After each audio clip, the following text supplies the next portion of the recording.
Hi friends, capsicum చూడండి వచ్చాయి.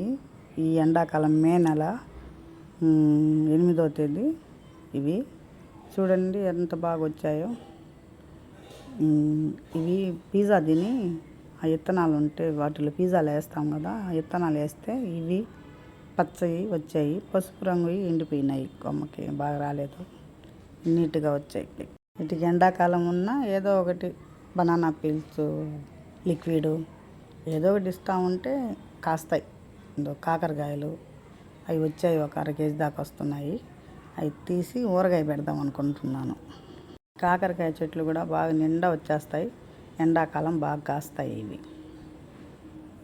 ఇదో కాస్తానే ఉంటాయి, ఎండల్లోనే కాస్తాయి ఎక్కువ. ఎండాకాలం ఉన్న ఎంత పచ్చగా ఉన్నాయి చెట్లు. కాకరకాయలు, టమాటాలు ఈ నెలలో మే నెలలో టమాటాలు కాసాయంటే గ్రేటే. బాగా మంచి కాయలే కాస్తూ ఉండేవి. పండిపోయిన మిరపకాయలు పచ్చడికి బాగుంటాయి ఇవి. దీని పచ్చడి బాగా రుచికరంగా ఉంటుంది. ఎండాకాలం ఉదయం సాయంత్రం నీళ్లు పోస్తూ ఉంటాయి, చెట్లు పచ్చగా ఉంటాయి. ఆకుకూర, ఈ ఆకుతో తాలింపు పెట్టుకోవచ్చు. ఎంత ఆకుకూర వచ్చింది చూడండి ఫ్రెండ్స్.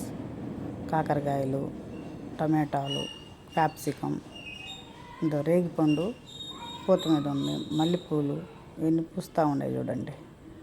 ఈ మల్లెపూలు కానీ అన్నిటికీ మనం ఇచ్చే లిక్విడ్సే.